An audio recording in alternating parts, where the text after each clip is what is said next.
Hello everybody, I'm Dr. Sneha Patel from MB Patel English Medium Secondary and Higher Secondary School. Today we'll be dealing with subject Psychology, Chapter 8, Environment and Behavior. In our previous classes, we have already dealt with the human-environment relationship. And today we shall deal with the effects of environment on human behavior and also how does human behavior affect environment. Environmental effects on human behavior. Here we shall deal with noise pollution, air pollution, and population of crowding density. Let us understand what is noise pollution. Sounds which are unnecessary, unwanted, and having negative effects on persons are known as noise. So you have to remember the sounds. Firstly, they have to be unnecessary, unwanted, and which has negative effect on us. Those are noise. Noise pollution. It is environmental condition which creates disturbance. The disruption created by noise is psychological in nature. It has emotional aspects. Now, depending upon the nature of the noise, depending upon its intensity, noise has different effect on different individuals. For example, in the picture you can see that one person is enjoying loud music, whereas in the second picture, the other person is getting irritated. So, noise is psychological in nature. How we perceive it. It may be favorable, it may not be favorable. It depends upon the individual's likes and dislikes. Noise is something unpleasant and it has an adverse effect, negative effect on our physical health as well as psychological health. How does it affect us physiologically? Let's see here. Hearing loss, high blood pressure, headache, tiredness, reduction in energy. These are some of the physiological effects that we gain due to noise pollution. After going through the physiological effects, let's also look at the psychological effects of noise on humans. High level of arousal. Like whenever humans listen to noise, he gets disturbed and he gets aroused, which is not so very good for his nerves. Then what happens? Yes, noise do lead to stress and tension in humans. We cannot concentrate properly on the things that we are doing because of noise. If we are reading something, then there would be reduction in our reading ability. Our performance, like we might be performing various tasks, and if we are disturbed by the noise, then we won't be able to give our 100% to that particular task that we are performing. And yes, noise can also lead to memory loss in human beings. So these are some of the psychological effects, the adverse effects of noise on the human beings. The effect of noise is different on different individuals. When the individual perceives that she or he has no control over noise, the negative effects of noise are reduced. Like for example, for the people living near airport, railway station or railway tracks, factories, etc. For those people, they get habituated listening to the unpleasant sounds. So that unpleasantness diminishes because it becomes their routine life. The next after noise pollution we'll deal with is air pollution. Air pollution is very, very dangerous to our health. It is mostly man-made. We create air pollution by our various performances or tasks. What causes air pollution? Well, the smoke emitted from vehicles, factories, burning of coal, tobacco, litter, etc. These are some of the causes of air pollution. Poisonous gases like carbon monoxide, nitrous oxide, sulfur dioxide are released because of the air pollution. Effects of air pollution are very dangerous. It may lead to respiratory problems, burning of skin, cancer, etc. I have taken this map from Google and the source is also given over here. In this, you can see that nations with most and least death from air pollution. In the red, it is indicated the most deaths from air pollution per 100,000 people, whereas the blue area mark the least deaths from air pollution per 100,000 people. So you can understand where air pollution is more in the world.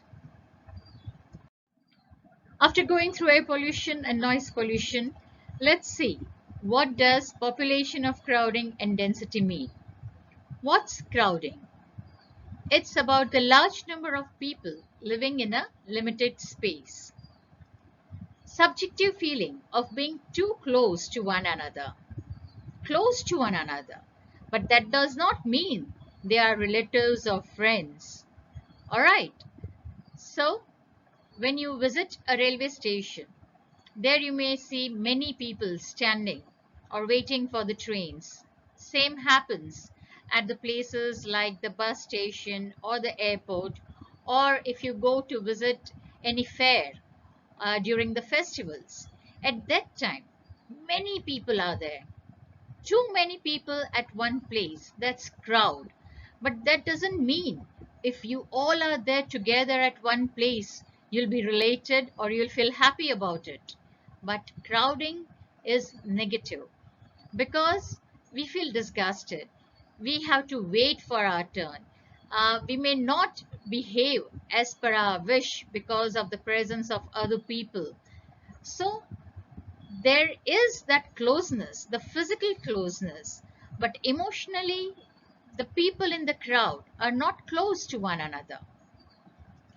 There is less feeling of common belongingness. They are there together for a particular purpose to be solved, to catch a train, to catch a bus, or to be a part of the festival, and then they go home. So, this is crowding. Density. It's actual number of people per square foot. Like if there are many members in the family and they live together, but their house or their living area is very small, then what happens? There's a feeling of crowding. Lot many people living under the same roof.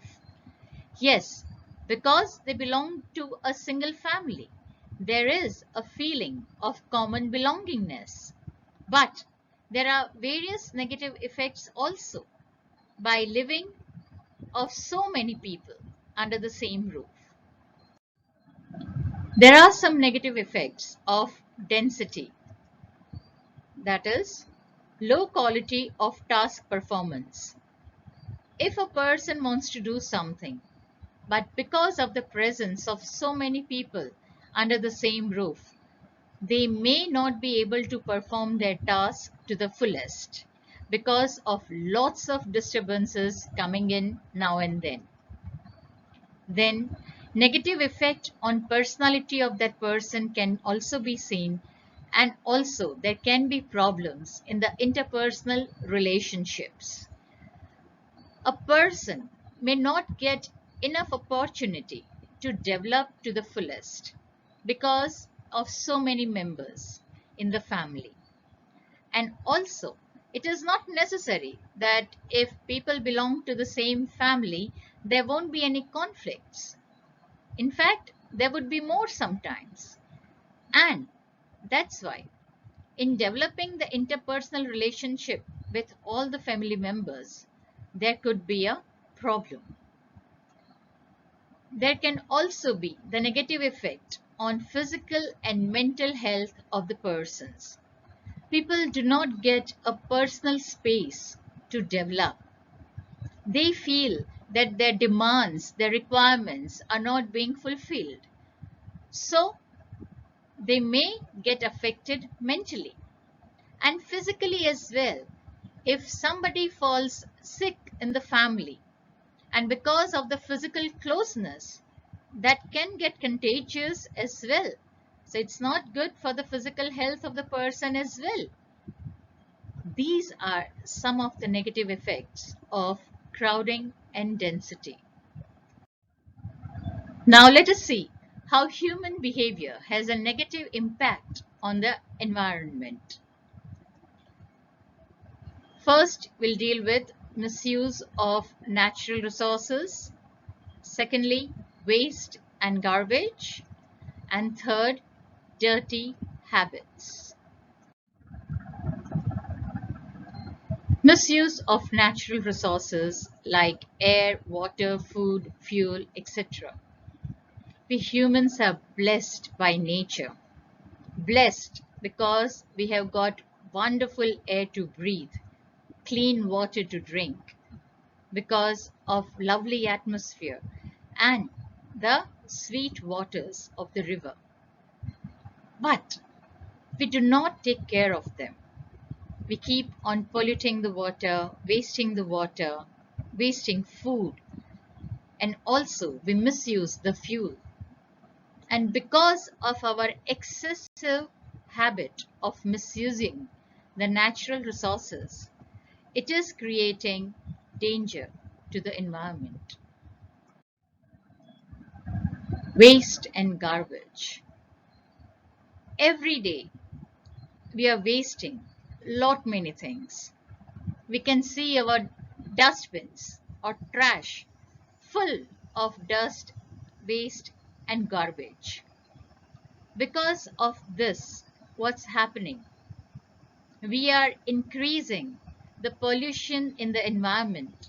We are increasing the wasteland where this waste is dumped. More the waste, more the land is wasted.